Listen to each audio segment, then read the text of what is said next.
Let me tell you what happened. You are not going to believe this. No ways, that actually happened.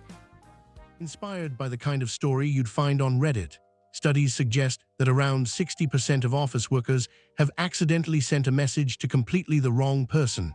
60%, that's more than half of every open-plan office on the planet, quietly dying inside at their desks. But most of those people sent a mildly awkward text. Our friend Sam did something considerably more spectacular. It was a Tuesday morning at Greystone Digital, a mid-sized marketing agency in central Manchester. The kind of office with exposed brick walls, a coffee machine that takes 4 minutes and sounds like a submarine, and approximately 11 people called either Jack or Sophie. Sam had just arrived, slightly late, slightly damp from the rain, and was attempting to look like someone who had absolutely been there for ages. Right, okay, I'm here. I'm professional. Nobody noticed. Alex, Sam's desk neighbor, closest friend, and as we will shortly discover, greatest liability, spun around in his chair with the energy of a Labrador who'd had too much coffee. Dude, there you are. Okay, so listen, I've been waiting for you. I need your help with something. It's kind of urgent. Alex, I've literally just walked in. I haven't even logged into my laptop yet. Yeah, that's fine. So basically, okay, you know how we've been using that new project management software, the one Karen installed last week. The one that nobody understands and Karen keeps calling intuitive. That's the one. So I was trying to set up the file sharing feature, so we can sync documents across the whole team, and I think I may have connected a few things that maybe shouldn't be connected. What kind of things?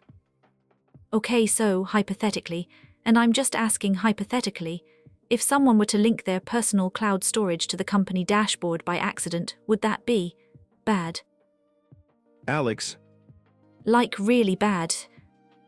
what have you done? Now here is where the situation required some quick thinking. Alex, in his enthusiasm to test the new file-sharing feature, a tool designed to sync work documents between team members, had accidentally linked it to Sam's personal cloud storage account. Not his own, Sam's. Why was he logged into Sam's account? Because Sam had asked him to download a font the previous week and had never logged back out. A small mistake with, it would turn out, enormous consequences. Okay, so here's the thing. The software has this feature where it automatically scans connected storage and displays a kind of activity summary, like a log, and it kind of sent that log to the team channel. It sent what to the what? The activity log, it shows recently accessed files and browser history that's been synced to the cloud. And Sam, why is your face doing that? Because Alex, I sync my browser history to the cloud. Everything. My whole browser history. From my personal laptop. Oh, Including the 45 minutes I spent last night looking up whether giraffes can swim. can they? That is not the point, Alex. Sam grabbed their laptop with the urgency of someone defusing a bomb and opened the team communication channel. There it was, posted 40 minutes ago while Sam was on the bus, blissfully unaware, a full digital breadcrumb trail of the previous evening. The activity log had been formatted rather neatly by the software, almost proudly, as if it had worked very hard on the layout. Oh no. Can giraffes swim?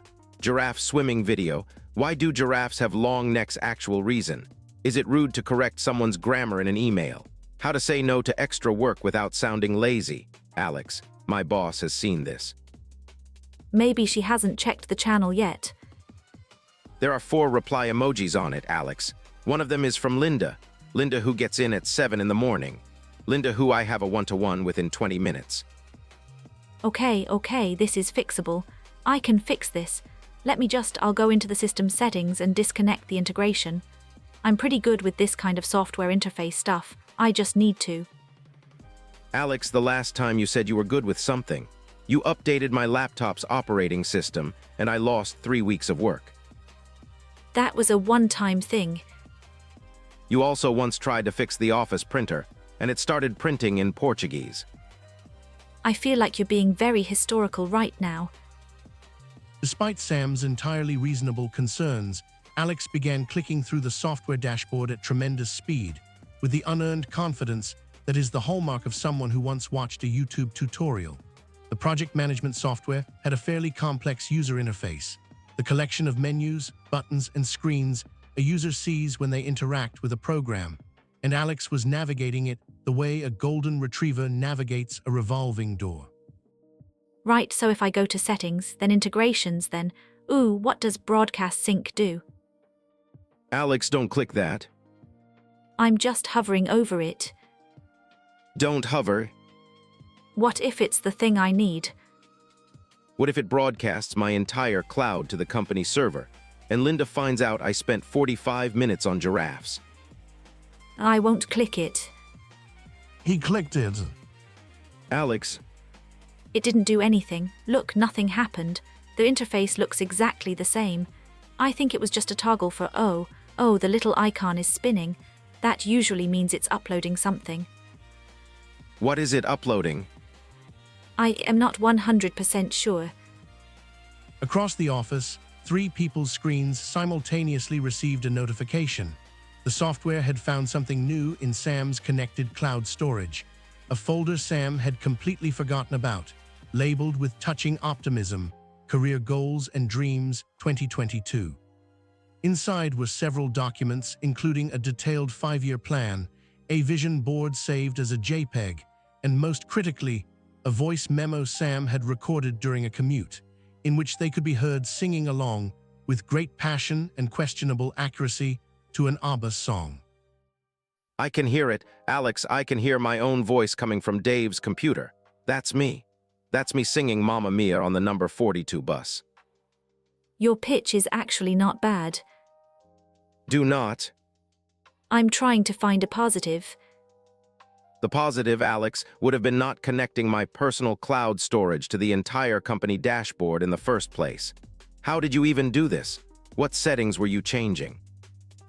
Okay, so the software has this data synchronization feature. You know, where it keeps files automatically updated across multiple devices. And I was trying to set it up for our project files, but the account I was logged into was. Mine, because you never logged out. Well, technically, yes.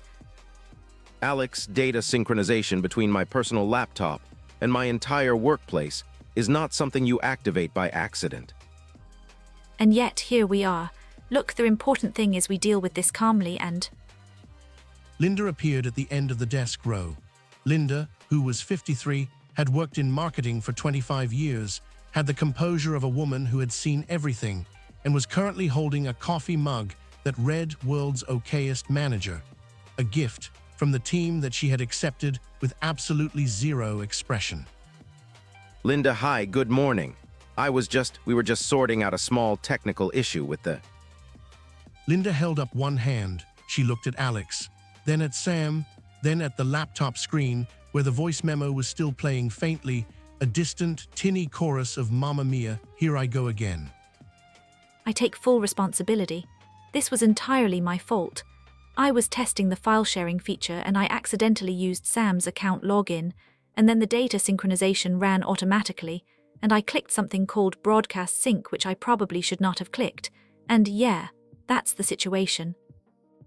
Linda took a slow sip of her coffee. She looked at Sam. They can swim, by the way. Giraffes, they're actually strong swimmers. I thought that was interesting.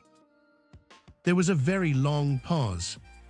And then Linda laughed, not a polite laugh, a real, genuine, slightly alarming laugh that brought several heads up from behind monitors across the office. She laughed for a good 12 seconds, then composed herself, set her mug down on Sam's desk, and looked at them both with the fond exhaustion of someone who has stopped being surprised by anything. She told Alex to speak to it about revoking the integration permissions immediately. She told Sam that the one-to-one was postponed until after lunch. And as she walked away, she paused, turned back, and said, with complete sincerity, "Good vocal energy, Sam, genuinely," and then she was gone. I cannot believe that just happened. Okay, but, and I say this as someone who caused the whole thing, that actually went pretty well. Alex, my boss, just complimented my ABBA impression. That's a win, Sam. Some people go their whole careers without a compliment from Linda. I'm going to go and get a coffee and pretend this is a completely normal Tuesday. Hey, while you're up, can I borrow your login again? I want to check one more setting in the software interface. Absolutely not. Fair enough. Sam went to get coffee. Alex spent the next 40 minutes on the phone with it, explaining, with increasing embarrassment, exactly which buttons he had pressed and in what order. The IT technician reportedly said it was impressive in a terrible way. The voice memo was removed from the company channel, but not before it had been downloaded by at least 2 people for personal enjoyment. The giraffe research, however, was never mentioned again, except once 6 weeks later at the Christmas party when Linda raised a glass and said, entirely out of nowhere, to giraffes, strong swimmers, all of them. Sam stared into their drink. Alex absolutely lost it. And that, more or less, is the story of the most educational Tuesday in Greystone Digital's history. The end and the lesson: always log out of other people's accounts. Always, no matter how convenient it seems. Your colleague's browser history is not a risk you want on your conscience. Unless, of course, you have a very understanding manager and a decent Did this make singing you laugh? voice. Drop us a like. Hit follow and never miss a story. Subscribe to English Through Stories. Find us on YouTube, TikTok, Instagram, and Facebook. See you on the next episode.